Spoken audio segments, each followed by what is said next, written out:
Our guest this morning is Mr. Susantha Kadukampala, our own specialist immigration lawyer.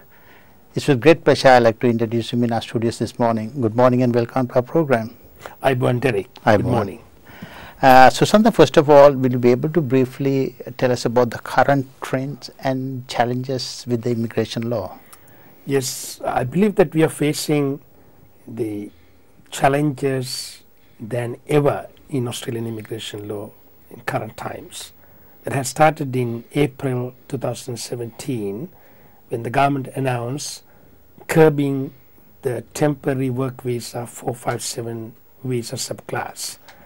And a lot of restrictions came in, the occupation list being changed, and then from 1 July 2017 the government introduced more changes to employer nomination 186 visa subclass. And then the government announced further changes and drastic changes to the 457 and 186 and 187, which is regional sponsored migration scheme visas, effective from 1 March 2018.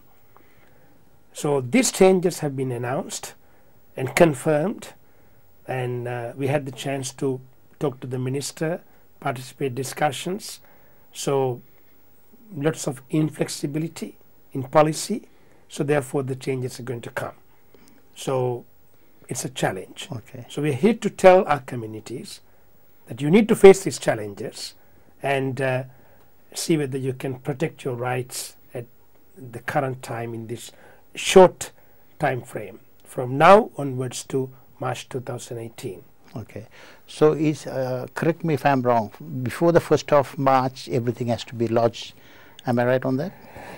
You can't lodge everything unless you qualify for your visa subclass. But certainly if you qualify, yes, you should lodge your application.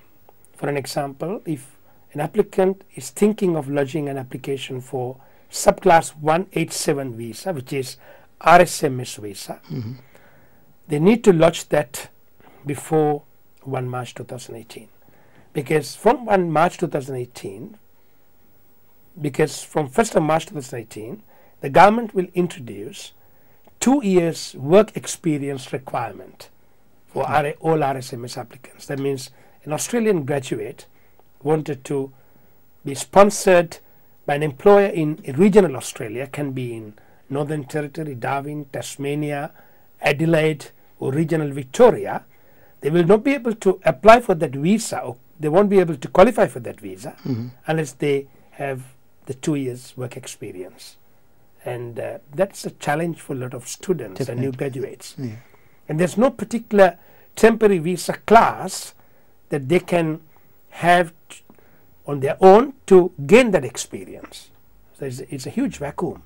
So the regional government bodies, the regional immigration bodies are extremely disappointed. They express their disappointment in our conferences and to the Australian government of these changes. So therefore, people who are looking at doing this people who are looking at doing regional visas should do their application before 1st March 2018. And also, if you're on a 457 visa now, and then you wanted to apply for your permanent residence under subclass 186 visa, ideally you should try to do it before 1st March 2018. Because when you apply under transition category, up to 1 March 2018, your age can be up to 50 years of age. Okay. For transition applicant. And transition stream is for people who are currently on 457 visas.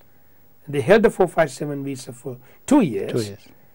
And their occupation is on the current 186 permanent visa list, and they will be able to apply for a permanent visa under transition stream. And after 1 March, they need to be under 45 years of age. So if you're between 45 to 50, you lose the chance. So you really got to lodge your application beforehand. But the English requirement used to be 5 in each component, which is vocational English for transition applicants, applying from 457 to 186 visa up to 30th of June this year. Okay. But from July 2017, the government has raised the English bar to 6 in each component in the IELTS test. Right. So that's proficient in English than vocational English. So the English requirement will remain the same. It's higher for permanent visas. The age requirement will come down to 45 from 1st of March 2018.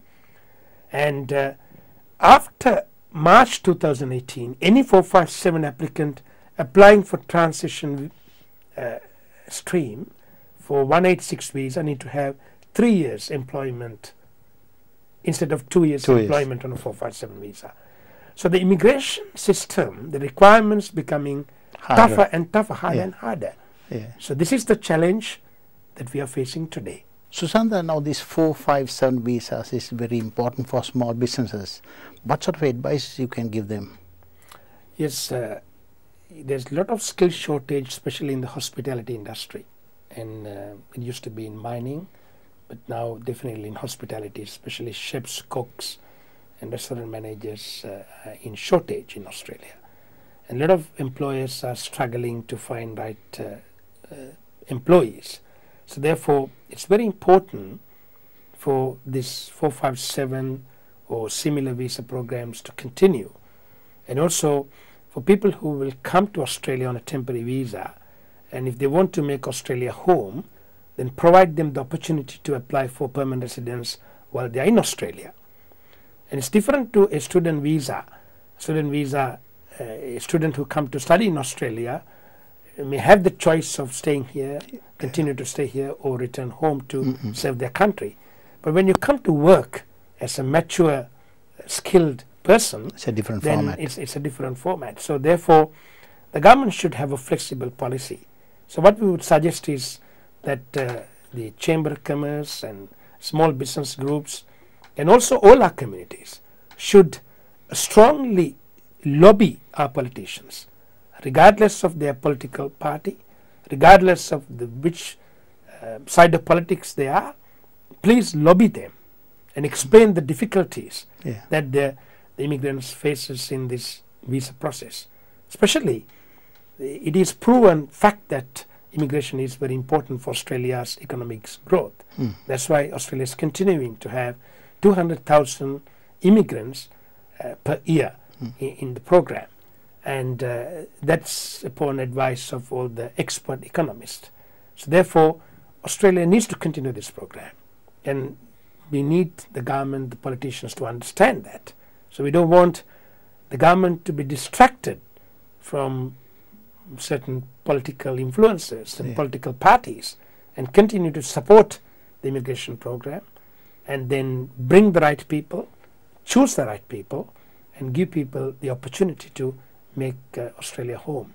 And then also people who migrate should have a responsibility to do their best to serve this country. And I always say that while you support yourself, please support and help back Sri Lanka if you come from Sri Lanka, because we have a heart for Sri Lanka, as always. Susanta, it's being very interesting talking to you, and also giving that valuable information to all our viewers. And let me wish you all the very best for the new year. Thank you very much. Thank you. Aibon.